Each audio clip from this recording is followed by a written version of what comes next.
অনেকগুলো কারণে সরকারের নিরপেক্ষতা প্রশ্নবিদ্ধ হয়ে আছে। আমরা বলেছি সরকারের কাজ হবে দ্রুত, আর যেসব কারণে সরকারের নিরপেক্ষতা প্রশ্নবিদ্ধ সেখান থেকে সরকার যাতে বেরিয়ে আসতে পারেন, এবং যেসব উপদেষ্টাদের ব্যাপারে বড় ধরনের সমালোচনা আছে, আপত্তি আছে, সরকার বিতর্কিত হয়ে যাচ্ছেন, তাদেরকে অনুরোধ করা সেখান থেকে তারা যেন দ্রুত নিজেদেরকে প্রত্যাহার করে নেন। না হলে সরকার উচিত হবে তাদেরকে অব্যাহতি দেওয়া, এবং প্রয়োজন বোধে আমরা বলেছি যে 1-2জন কি 3জন বা কোনো দক্ষ অভিজ্ঞ দূরদর্শী কোনো অভিজ্ঞতা মণ্ডলীকেও এখানে যুক্ত করা যেতে পারে। আমরা বলেছি খুব গুরুত্বপূর্ণ কথা যে বাস্তবে আমরা দেখছি গত 1 বছর ধরে প্রফেসর ইউনূসের নেতৃত্বে যে অন্তর্বর্তী সরকারের মধ্যেই যেন ছোট ছোট অনেকগুলো দ্বীপের মতন অনেকগুলো সরকার প্যারালেলি তারা কাজ করছেন। আমলাদের একটা সরকার, বহু ধরনের তৎপরতা, এবং বাস্তবে উপদেষ্টাদের অনেকগুলোর ব্যাপারে আমলারা কোনো পাত্তাই তারা দিচ্ছেন না। এরকম নানা বার্তা, নানা প্রবণতা আমরা বহুদিন ধরে লক্ষ্য করি। তারপরে ছাত্র তরুণদেরও একটা প্যারালেল সরকার নানাভাবে কাজ করে আসছিল, এবং নানা ধরনের তৎপরতা এখানে চলছে। আমরা বলেছি এই সমস্ত ছোট ছোট সরকারগুলোকে অবিলম্বে ভেঙে দেওয়া দরকার। আমরা প্রফেসর ইউনূসের নেতৃত্বে নির্বাচন পর্যন্ত একটাই মাত্র সরকারকে দেখতে চাই। আর আমরা জানতে পারছি, আপনারাও নিশ্চয়ই খবর রাখছেন, যে নির্বাচন বিধি যেটাকে আরপিও বলা হচ্ছে, সে আরপিওকে ইতিমধ্যে যারা চূড়ান্ত করবার উদ্যোগ নিয়েছেন। অংশীজনরা আমরা জানি না, রাজনৈতিক দলগুলো এ ব্যাপারে সেভাবে অবহিত নয়।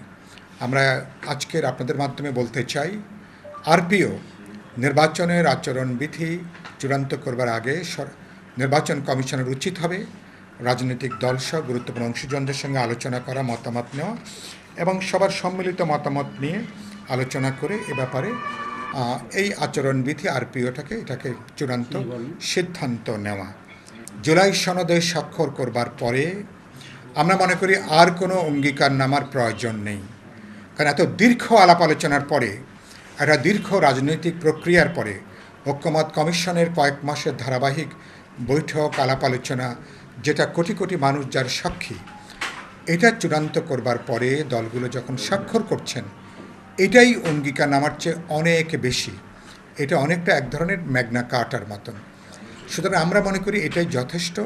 তারপরও আমরা বলেছি, যদি অধিকাংশ দল তারপরও মনে করেন যে জুলাই সনদ স্বাক্ষর করবার পরে অঙ্গীকারনামা দরকার, তাহলে আমরা বলেছি কেবলমাত্র 8টা অঙ্গীকারনামার মধ্যে প্রথম দফায় যেটা বলা হয়েছে, যে আমরা যেটা স্বাক্ষর করেছি পরবর্তী জাতীয় সংসদে আমরা এগুলোকে কার্যকরী করব, সংবিধানে এটাকে আমরা যুক্ত করব।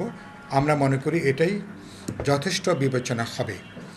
আর সেখানে দ্বিতীয় যে কথাটা, যেখানে আমাদের প্রবল আপত্তি, সেটা হচ্ছে যে সংবিধান একটা রাষ্ট্র পরিচালনা, এটা হচ্ছে একটা মূল ভিত্তি, এবং এটাই হচ্ছে গণতান্ত্রিক রাষ্ট্র ব্যবস্থার প্রধান ভিত্তি, তো তার সংবিধান, তার এই গঠনতান্ত্রিক তার যে দলিল।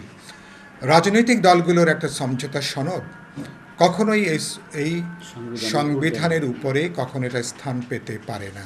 এ ধরনের চিন্তাটা খুব অবিবেচনা প্রসূত হবে এটা, এবং আপনি সেখানে সংবিধানের যে মর্যাদা, তার যে গুরুত্ব, তার রাজনৈতিক দার্শনিক তার যে অবস্থান, এটাকে অনেক বেশি দুর্বল করবে, এটাকে অবনমন ঘটাবে। সুতরাং এই ব্যাপারটা আমরা মনে করি বিবেচনার মধ্যে এটাকে নেওয়া দরকার।